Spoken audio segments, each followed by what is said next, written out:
Ciao ragazzi. I've had a cold for the last week or so, and I was thinking about all of the terms we use in English to talk about being sick. The thing that's a little difficult about talking about sickness is not the individual vocabulary word, but the way we put them into sentences is a little difficult sometimes. So I thought I would teach you some examples of ways we talk about being sick. And you'll have to excuse the sound of my stuffy nose, which could be our first vocabulary expression. When your nose feels very full and you can't breathe very well, you can say you have a stuffy nose. But if your nose has the opposite problem, where there is a lot coming out of your nose and you need to blow your nose all day, we say you have a runny nose. Okay, so a stuffy nose, or you could say, I'm all stuffed up. Or, oh, my nose won't stop running. I have a runny nose. And then when you blow your nose.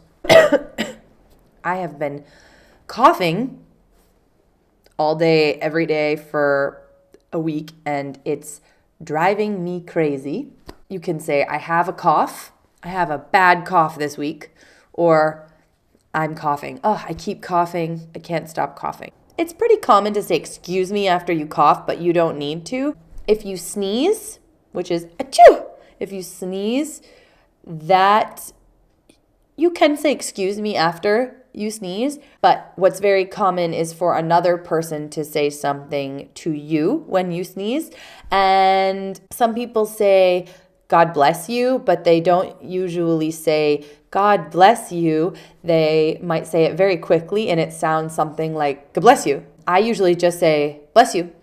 Sometimes Americans use the German word Gesundheit, but it's not very common. When you have a cold, you can have a headache. So a headache, a stomach ache, a toothache, but we don't say a throat ache. We say a sore throat. It's the same word that we use for muscles. If you go to the gym and you lift a lot of weight and then the next day or the day after that, you might feel very sore where, oh, ow, ooh. Oh, we also have an earache. But I don't know if what else we have that is sore. A sore loser. No, okay, I'm tired. And one other thing is that if you have a sore throat and maybe you're coughing a lot, if you start to talk like this and it's hard to understand, you can say, I'm losing my voice. That also is an irregular past tense. So you could call work, I lost my voice. I can't talk. I can't come to work today. I lost my voice. When we talk about being sick in general, the kind of sickness where you have the runny nose and the cough and you don't feel well, maybe you have a headache, raffreddore in Italian, we say a cold. So the adjective cold made into a noun, a cold.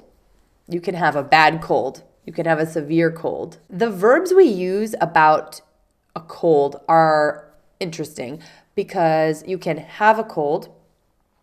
You can catch a cold.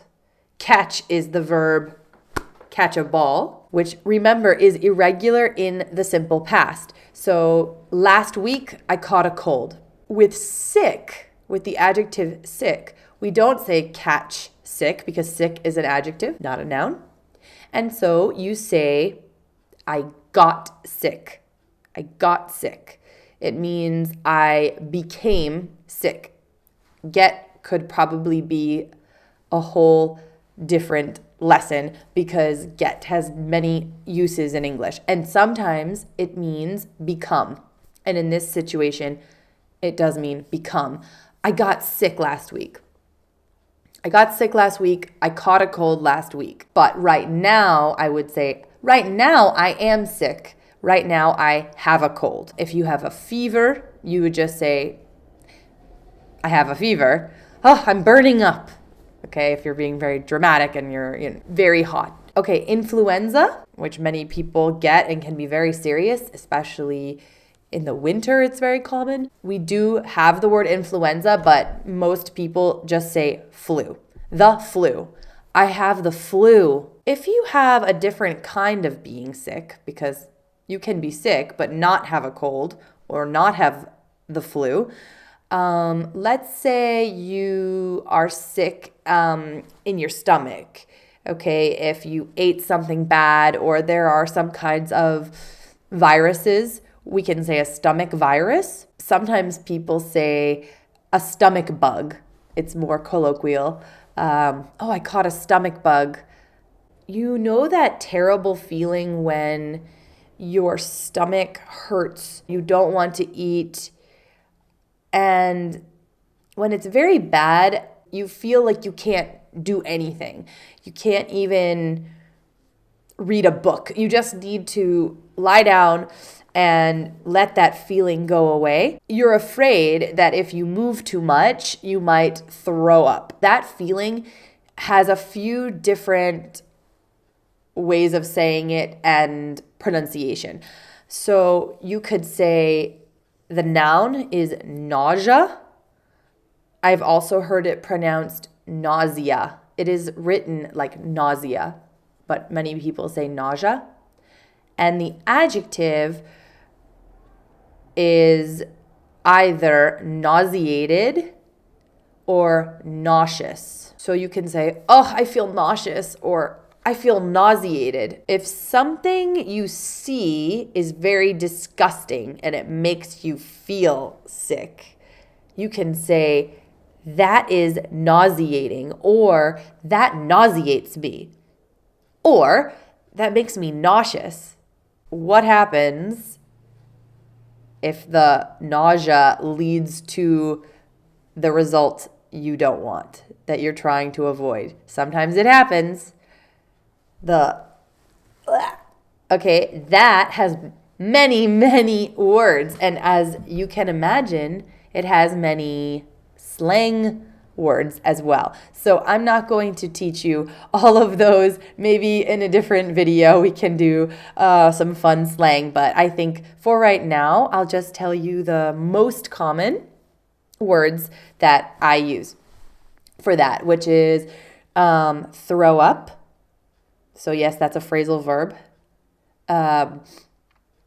Vomit is the word that probably is more common for doctors to use. Okay, maybe if you're in a situation like work where you don't want to say explicitly what is going to happen, but you feel like you might throw up, you can say, oh, I'm going to be sick. I think I'm going to be sick. If you need to run out of the room. Okay, sick, of course, means general illness. But in that situation, if you say, I'm going to be sick, it means throw up. If you want to show that you don't feel well and you think you are getting a cold, you can say, I think I'm getting sick, or I think I'm getting a cold. But I think I'm going to be sick usually means throw up.